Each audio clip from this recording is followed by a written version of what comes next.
Hello and welcome to the Southern Mountain Kitchen. Today we're going to make a cheesy tuna noodle casserole.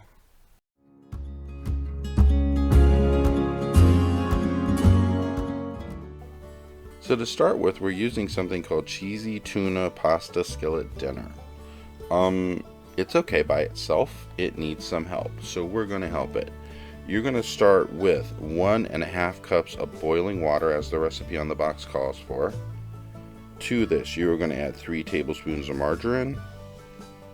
Stir that around a little bit to get those warming up.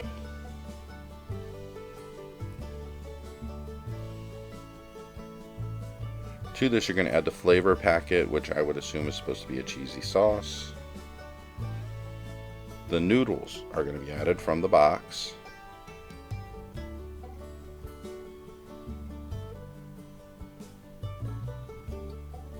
And to this, you're adding 2 cups of milk. And we're using this as the base of what we're making. Now, mind you, this is a cheesy tuna mix, but it doesn't come with any tuna in the box. So you're going to need 2 cans of tuna, which you're going to provide yourself because they didn't want to give it to you. So here we have our tuna going in. But we're going to add to all of this to make it a lot better, because you can make this a better dish. So on top of this, you are going to add some cut up onion. So basically you're using about a medium to small onion, and you're going to cut this into small slices, so that way when it cooks up it won't be that bad. You're going to add cheddar cheese to it. We're going to add half a cup of that. Like I said, we're adding 2. We're going to change this a lot. Then you're going to add mushrooms. The amount of mushrooms you use is up to you. I used a little over half a cup, but they are thinly sliced, and they're going to give it a different flavor and consistency. Now on top of this, you're going to use some chicken bouillon, which you need at least 1 teaspoon, and then on top of that you'll need minced garlic, which is again 1 teaspoon. Then you're going to need about half a teaspoon of celery salt. So when you mix this all together, you're totally changing the taste of what this is.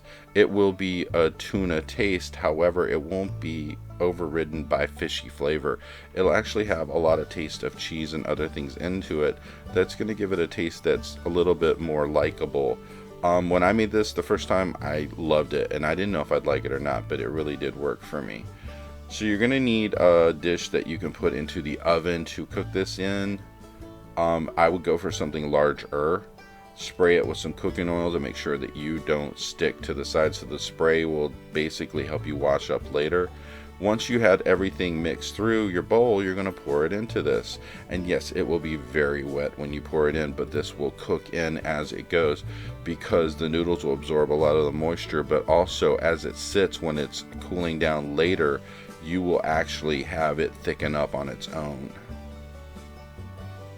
Just make sure you get everything in there. It should fit easily without boiling over. I didn't have that problem with mine.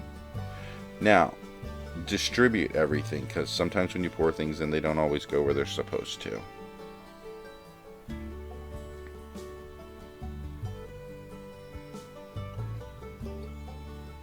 Now, on top of it, we are going to add a 1/4 cup Parmesan cheese, evenly distributed. And then you're going to need 1/2 cup of Italian breadcrumbs, and sprinkle that all over, distribute it evenly. Preheat your oven to at least 350, 375. If your oven runs colder, you definitely want 375 or above, and you're going to bake this for at least 20 some minutes. I'd say 25 or more. Look at it as it's cooking to see how the top looks, and if you are actually browning on the top, you are pretty much done, because you're just basically trying to absorb moisture. And as I said, as it sits, it cools and everything thickens up, and it tastes really great. So I hope you like this, and if you did, please like and subscribe, and I hope to see you next time.